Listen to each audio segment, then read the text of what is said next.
Hello everyone, welcome back to my channel and today we are going to learn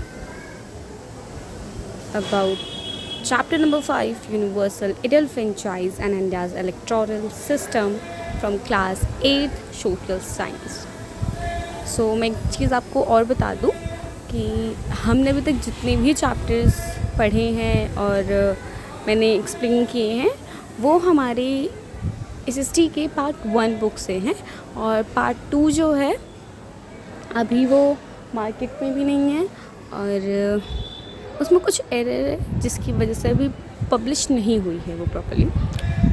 सो अभी हम part 1 के ही chapters cover करेंगे और ये हमारा चैप्टर नंबर 5 है, यूनिवर्सल एडल्ट फ्रेंचाइज. सो अगर हम यूनिवर्सल एडल्ट फ्रेंचाइज की बात कर रहे हैं यहाँ पर इंडिया के इलेक्टोरल सिस्टम की बात हो रही है, यानी कि जो हमारा चुनाव आयोग है, जो हमारे भारत की चुनाव प्रणाली है, जो हर 5 साल में इलेक्शन होते हैं, कभी प्रधानमंत्री के, कभी मुख्यमंत्री के, तो ये होते किस तरीके से हैं और जो लोग इनमें पार्टिसिपेट करते हैं वो क्यों करते हैं और ये जो यूनिवर्सल एडल्ट फ्रेंचाइज है ये क्या है, हम क्यों पढ़ रहे हैं, ये सारी चीज़ें जो हैं हम इस चैप्टर के अंदर डिस्कस करने वाले हैं. सो मैं आपको पहले बता दूं universal adult franchise, adult word जो है ये जो जो लोग युवा हैं, मींस अगर हम बात करें जो लोग 18 और 18 अबव हैं उनके लिए यूज़ किया जाता है. मींस जो मेंटली मैच्योर हो चुके हैं. यूनिवर्सल यानी कि सार्वभौमिक, जितने भी लोग हैं, इट डजंट मैटर कि वो लड़का है, लड़की है या फिर औरत हैं, आदमी हैं, अमीर गरीब, किसी भी कैटेगरी से बिलोंग करते हों, वो सभी इन फ्रेंचाइज मीन्स यहाँ पर वोटिंग की राइट टू वोट की बात हो रही है. So universal adult franchise simply हम इसको कहते हैं मत देने का अधिकार. ये एक राइट है हमारा, एक अधिकार है हमारा जो 18 साल और 18 वर्ष से अधिक आयु के जितने भी लोग होते हैं सभी को दिया गया है. सो इस राइट के थ्रू हम चुनाव में पार्टिसिपेट करते हैं. जहाँ पर हम एक डेमोक्रेटिक कंट्री के अंदर रह रहे हैं, इंडिया एक डेमोक्रेटिक कंट्री है और डेमोक्रेसी या फिर डेमोक्रेटिक जो लोकतांत्रिक वर्ड है, लोकतांत्रिक शब्द का मतलब ही यही है कि लोगों का एक तंत्र है कि इसमें जो पार्टिसिपेशन है वो जनता का होता है. मींस जो सिविलियंस हैं उनका डायरेक्ट पार्टिसिपेशन होता है और वो किस तरीके से होता है, वो इलेक्शन के थ्रू होता है. हम ही लोग इलेक्शन में पार्टिसिपेट करते हैं, हम अपनी पसंदीदा पार्टीज़ को, कैंडिडेट्स को वोट देते हैं और उसके बाद जिसको सबसे ज़्यादा वोट मिलते हैं, मीन्स जिसके पास मेजॉरिटी ऑफ द वोट होती है, वो जो है लीडर बनता है और जनता के बिहाफ पे लीड करता है, गाइड करता है कंट्री को. तो ये जो राइट है ये डेमोक्रेसी में एक बहुत वाइटल रोल प्ले करता है. So let's start the chapter.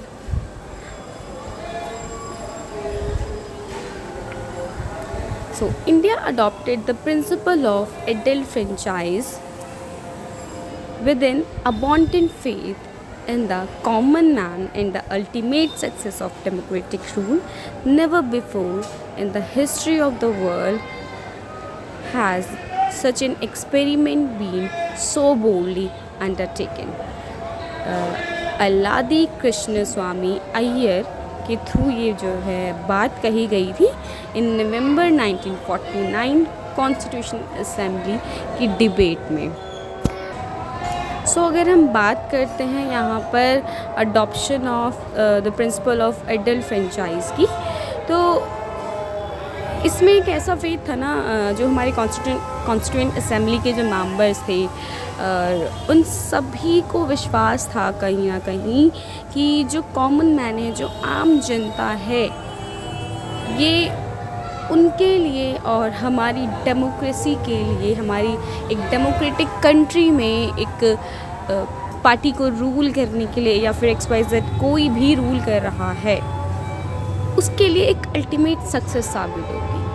क्योंकि आपने देखा होगा कि जब वोट देने के लिए लोग जाते हैं, आपके पेरेंट्स जाते होंगे, आपके घर में आपके जो बड़े भाई बहन होंगे जो 18+ या 18 के होंगे वो जाते होंगे वोट देने के लिए, तो यहाँ पर कोई इकोनॉमिक स्टेटस नहीं देखा जाता है पर्सन का। यहाँ पर ये नहीं देखा जाता है कि पर्सन इलिटरेट है, लिटरेट है, या फिर वो कौन सी पोस्ट पर है, मतलब ऑक्यूपेशन को भी नहीं देखा जाता है।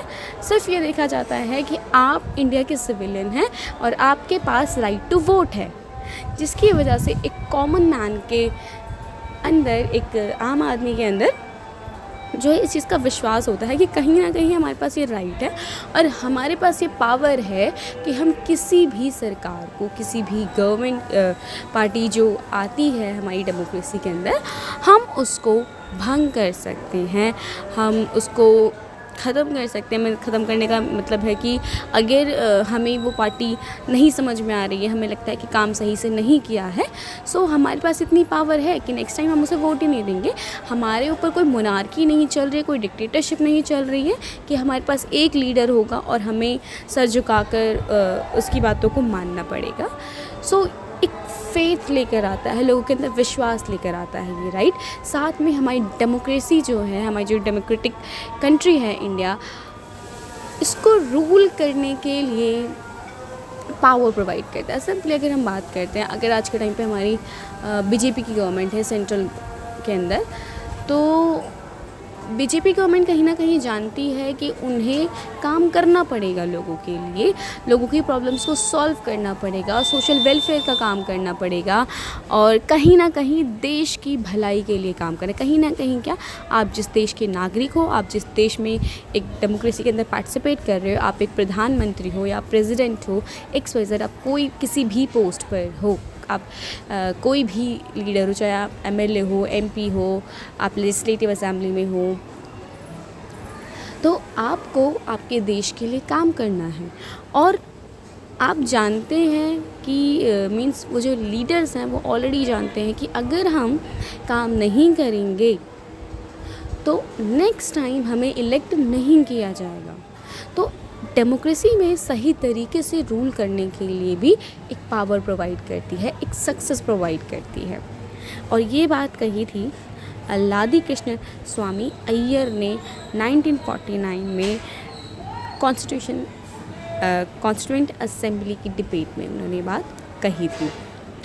और उन्होंने कहा कि ऐसा अगर हम देखें कभी हमारी वर्ल्ड हिस्ट्री में ऐसा कोई बोल्ड एक्सपेरिमेंट नहीं लिया गया। बोल्ड एक्सपेरिमेंट या फिर डिसीज़न की अगर हम बात करें तो आपने जर्मनी, अगर 9th क्लास में आप फ्रेंच रेवोल्यूशन पढ़ोगे, उसके अलावा आप वियतनाम के बारे में पढ़ोगे, ब्रिटेन के बारे में पढ़ोगे, बहुत सारी कंट्रीज़ के बारे में पढ़ोगे, तो आप देखोगे कि जो वोटिंग राइट था वो सिर्फ और सिर्फ एलीट क्लास के लोगों को होता था, और जो लोग एजुकेटेड होते थे, जो लोग पढ़े लिखे होते थे या फिर जो इकोनॉमी में कंट्रीब्यूट करते थे, उन्हीं के पास वोटिंग राइट होता था। इवन वुमेंस के पास तो वो राइट भी नहीं होता था, और जो पीजेंट्स वर्कर्स हुआ करते थे उनका कोई पार्टिसिपेशन ही नहीं होता था। तो अगर देखा जाए तो इंडिया एक पहली ऐसी कंट्री थी जिसने ये जो राइट टू वोट है अपने सभी सिविलियंस के लिए अडॉप्ट किया, कि चाहे वो लड़का हो, लड़की हो, आदमी हो, औरत हो, इकोनॉमिक स्टेटस कैसा भी हो, एलिट क्लास से बिलोंग करते हो या नहीं, एजुकेटेड, अनएजुकेटेड, सभी के लिए जो ये राइट है इक्वल है। सो ये हमारी हिस्ट्री में, हमारी वर्ल्ड हिस्ट्री में एक बहुत बोल्ड डिसीज़न था जो कि इंडिया ने लिया था। So all are equal, all have equal rights. तो हम कहते हैं कि हमारे पास राइट टू इक्वालिटी है, कि अगर सभी लोग इक्वल हैं तो ऑब्वियसली सबके पास क्या होना चाहिए, इक्वल राइट्स होने चाहिए, सभी के पास समान अधिकार होने चाहिए। सो यूनिवर्सल एडल्ट फ्रेंचाइज, अगर हम इसकी बात कर रहे हैं, so every adult citizen gets 1 vote and all votes have equal value. तो जितने भी एडल्ट सिटीजन्स हैं सभी को एक वोट देने का राइट है। मीन्स ऑब्वियसली कि हम एक वोट दे सकते हैं, हमारा एक वोट बहुत ही ज़्यादा वैल्यू करता है। सो 1 vote and all votes have equal value, कि सभी वोट जो हैं, अगर हमारे यहाँ पर 140 करोड़ की आबादी रह रही है तो सभी के वोट जो हैं, हर एक वोट जो है वैल्यू करता है, इम्पॉर्टेंट है हमारे लिए। Article 326 of the constitution of India, और यही चीज़ जो है हमारे आर्टिकल 326 में बताया गया है कि एक वोट जो है सभी का वैल्यू करता है, चाहे वो किसी भी कैटेगरी से हो, किसी भी कम्युनिटी से बिलोंग करता हो, किसी भी रिलीजन से बिलोंग करता हो, चाहे वो किसी भी डाइवर्स रीजन से क्यों ना आ रहा हो, सभी का एक वोट वैल्यू करता है। उसके बाद अगर हम देखें आगे, so every Indian citizen age 18 and above has the right to vote. I already said कि जो भी इंडियन सिटीज़न, जो भी भारतीय नागरिक है, वो 18 साल या 18 साल से अबव है तो उसके पास राइट टू वोट है। So no discrimination based on caste, religion, gender, education और इनकम। आई ऑलरेडी टोल्ड यू कि कोई डिस्क्रिमिनेशन नहीं होगा, चाहे कोई इंसान किसी भी डाइवर्स कम्युनिटी से बिलोंग कर रहा हो, कास्ट से बिलोंग करता हो, रिलीजन से बिलोंग करता हो, जेंडर डाइवर्स हो या एजुकेशनल डाइवर्सिटी हम देखें या इनकम की हम बात करें, हम किसी भी बेसिस पर डिस्क्रिमिनेशन नहीं कर सकते हैं। सभी के लिए राइट टू वोट जो इक्वल है। Voting age was change from 21 to 18 in 1988। सो 1988 से पहले क्या था कि जो वोटिंग राइट था वो सिर्फ उन्हीं लोगों को था जो 21 और 21 से प्लस थे। इसको दोबारा से जो है इसमें चेंजेस किए गए, इसमें अमेंडमेंट लाया गया और 21 से 18 इयर्स जो है वोटिंग एज कर दी गई है इन 1988 में। इन 1988 सॉरी, मैंने मे भी बोल दिया साथ में, इट्स ओके। सो 21 से 18 वर्ष की आयु है, मतलब पहले 21 थी अब 18 है। Before independence only 13% of Indians could vote. So अगर इंडिपेंडेंस से पहले की बात करी जाए कि जब ब्रिटिश कॉलोनियल रूल चल रहा था यहाँ पर, तो सिर्फ और सिर्फ 13% इंडियंस को ही वोटिंग राइट था। अब वो 13% इंडियन कौन से होंगे? जो ऑलरेडी ब्रिटिश गवर्नमेंट के अंदर काम कर रहे होंगे या फिर जो एलिट क्लास के लोग होंगे, जो थोड़े से वेल्दी पर्सन्स होंगे, उन्हीं के पास वोटिंग राइट था, अदरवाइज़ किसी के भी पास नहीं था। अब ये सोचिए कि आप 100% पॉपुलेशन में सिर्फ और सिर्फ 13% पॉपुलेशन जो है वो वोट दे रही है। कितना बड़ा डिज़ास्ट्रेबल चेंज है ये, मतलब उस टाइम पे था ये चीज़। अब तो खैर नहीं है, अब तो आप चाहे किसी भी कैटेगरी से बिलोंग कर रहे हो, किसी भी रिलीजन से बिलोंग करते हो, बस आपकी एज जो है वो 18 और 18 अबव होनी चाहिए। So India was among the early nations to give women the right to vote. जैसे कि मैंने अभी आपको बताया कि सिर्फ इंडिया ही एक ऐसी कंट्री है जिसने सभी के लिए राइट टू वोट रखा, वरना हम जर्मनी की बात कर लें, फ्रांस की बात करें या फिर किसी भी अदर कंट्री की बात करते हैं, वहाँ पर वोटिंग राइट सिर्फ और सिर्फ मेंस के लिए था, और वो भी उन्हीं लोगों के लिए जो एलिट क्लास से थे या फिर सेकंड और फर्स्ट और सेकंड स्टेट में आते थे, इकोनॉमी में कंट्रीब्यूट करते थे, सिर्फ और सिर्फ उनके लिए था। बट इंडिया जो है, इंडिया एक ऐसी कंट्री रही है जिसने वुमेन्स को वोटिंग राइट बहुत जल्दी दिया है। So Switzerland gave women voting rights only in 1971। So Switzerland में जो वुमेन्स को वोटिंग राइट मिला है वो 1971 में मिला है। You must be registered as a voter in your constituency to vote. और जैसे ही आप 18 साल के हो जाते हैं और आपकी ये जिम्मेदारी बनती है, ये हमारी रिस्पॉन्सिबिलिटी है कि हमें एज अ वोटर हमारी ही कॉन्स्टिट्यूएंसी में, हमारे निर्वाचित एरिया में जो है रजिस्टर करवाना होता है।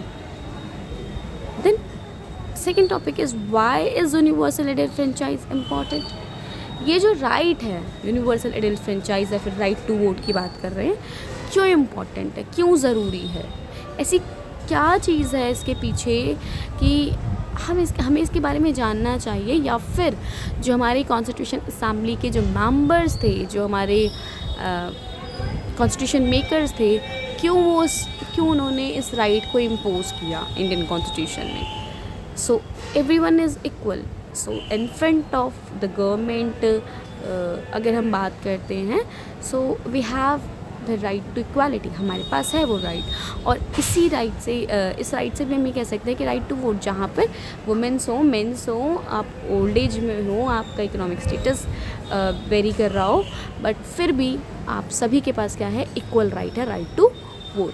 तो ये सभी लोगों को इक्वालिटी देता है, इक्वालिटी प्रोवाइड करता है और डिस्क्रिमिनेशन को ख़त्म करता है। एवरीवन्स वॉइस मैटर, सभी लोगों की जो आवाज़ है, सभी लोगों के जो मुद्दे हैं, उनके कॉन्फ्लिक्ट्स हैं, वो सभी के इम्पॉर्टेंट हैं।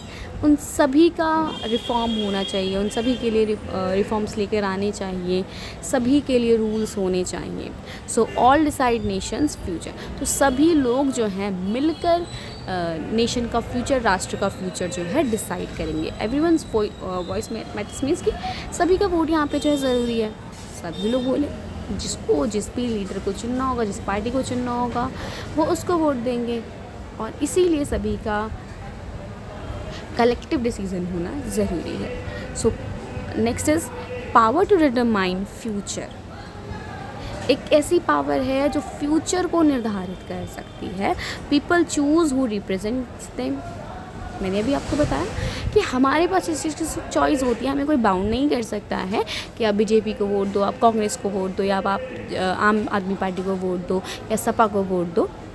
ये हमारी मर्ज़ी है कि हम किस पार्टी को वोट देना चाहते हैं, किस लीडर को इलेक्ट करना चाहते हैं, और हमारे ऊपर डिपेंड करता है कि हम उसकी कौन सी एक अच्छाई से इंस्पायर्ड है, या फिर it depends totally up to us कि हम किसको चाहते हैं, किसको लाना चाहते हैं सत्ता में। सो जो वोटिंग राइट है वो ये डिसाइड करता है, ये डिटरमाइन करता है कि फ्यूचर में पावर किसके पास होगी, यानी कि हमारा रिप्रेजेंटेटिव कौन होगा, किसकी गवर्नमेंट बनेगी, रिप्रेजेंटेटिव्स अकाउंटेबल। प्लस अब चलो ठीक है, हम एज अ सिविलियन हमारा काम यहाँ पे ख़त्म होता है कि हमने वोट दिया, मेजॉरिटी जिसको मिली वो जीत गया, ठीक है।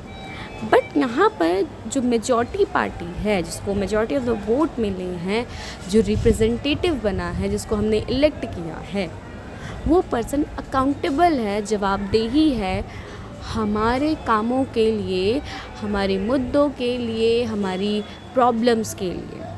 सो vote them out of if they fail.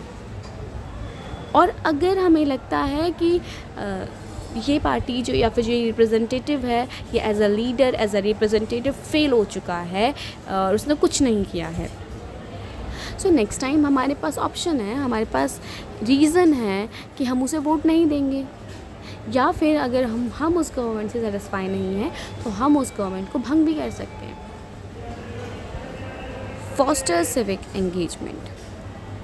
Civic engagement यानी कि जो जनता है उनके एंगेजमेंट को बढ़ाता है, उनके पार्टिसिपेशन को बढ़ाता है। So people solve local problems. तो यहाँ पर जो लोकल प्रॉब्लम्स होती है लोगों की, आपने अच्छा एक चीज़ ये भी देखी होगी कि हमारी जो गवर्नमेंट है वो ऑलरेडी 3 लेवल पे काम करती है। डिस्ट्रिक्ट लेवल पे भी काम कर रही है, स्टेट लेवल पे भी काम कर रही है, सेंट्रल लेवल पे भी काम कर रही है। तो हर लेवल के जो मुद्दे होते हैं वो अलग होते हैं, और यहाँ पर लोगों का इन्वॉल्वमेंट होता है और वो अपनी बातों को रखते हैं। उनके जो रिप्रेजेंटेटिव होते हैं वो उसको सॉल्व भी करते हैं। बट अगर हम एक हार्श रियलिटी देखें इंडिया की, सो आई थिंक जितनी भी गवर्नमेंट पार्टीज़ हैं, चाहे हम बीजेपी की बात करें, आम आदमी पार्टी की बात करें, कि कांग्रेस पार्टी की बात करें, या फिर किसी भी XYZ किसी भी पॉलिटिकल पार्टी की बात करते हैं, नेशनल पार्टी की बात करते हैं, वो सिर्फ और सिर्फ लोगों से अपने वादे करती हैं, प्रॉमिसेस करती हैं, कहती हैं कि हम ये करेंगे वो करेंगे, बट एट दी एंड वो कुछ नहीं करती हैं। 5 साल का टेन्योर पूरा होता है, फिर से वो प्रॉमिसेस लेकर आते हैं अपने, और पब्लिक आंखों पे पट्टी बांधकर सेम चीज़ करती है। और आज के टाइम पार्टीज़ ने क्या कर रखा है कि एक मुद्दा बनाया हुआ है, मतलब एक हथियार आ चुका है उनके पास, रिलीजन के नाम पर वोट लेना और कम्युनिटी के नाम पर। और लोगों ने भी इस चीज़ को वैसे ही लिया हुआ है कि लोग कहते हैं कि जो समाजवादी पार्टी है, जो सपा है, वो दलितों की पार्टी है। अरे भाई क्यों? एक नेशनल पार्टी है तो दलितों की पार्टी कैसे हो सकती है? हम डेमोक्रेटिक कंट्री में रहते हैं जहाँ पे सभी लोग इक्वल हैं, चाहे वो किसी भी कास्ट से बिलोंग कर रहा हो, किसी भी रिलीजन से बिलोंग करता है। बट वो पार्टी तो सबके लिए काम करेगी। ऐसे ही लोगों ने एक मिथ बनाया हुआ है कि बीजेपी हिंदुओं की पार्टी है। आप ज़रा उस पार्टी को डेप्थ में देखो, उसके बारे में जानकारी लो। उसमें मुस्लिम लीडर्स भी हैं, मुस्लिम पॉलिटिशियंस भी हैं, तो वो सिर्फ एक ही के लिए नहीं है। गवर्नमेंट जो सेंट्रल गवर्नमेंट है हमारी, फिर जो स्टेट गवर्नमेंट है जो रूल बनाती है, वो क्या सिर्फ एक ही कम्युनिटी के लिए बनाती है? नहीं। बट लोग भी उसको उसी तरीके से लेते हैं कि अगर राम मंदिर बनवा दिया है तो ये हमारे फेवर में है, अगर चार धाम की यात्रा के लिए सुटेबिलिटी हो रही है तो भी हमारे लिए है। सो ये एक मिथ बन चुका है। लोगों ने एक कंसेप्शन ऐसा बना लिया है कि हाँ, ये वाली पार्टी इस कम्युनिटी के लिए है, ये वाली पार्टी इस कम्युनिटी के लिए है।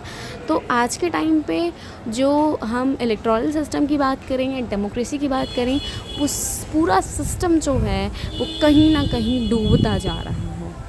बट इन सभी को छोड़ते हैं, हमें बुक्स में जो बताया गया है हम वो पढ़ेंगे, और एक्चुअल में रियलिटी में यही चीज़ है जो हमारी कॉन्स्टिट्यूशन में बताई गई है। बट ये भी डिपेंड करता है कि हमारे जो लीडर्स हैं, जो हमारी गवर्नमेंट ऑफिशियल्स हैं, वो किस तरीके से वर्क कर रहे हैं, प्लस हमारी सिविलियन कैसे सपोर्ट देती है उन्हें, क्योंकि दोनों तरफ से काम किया जाता है। एक इंसान कभी भी सारी चीज़ें हैंडल नहीं कर सकता है। So this is the reality.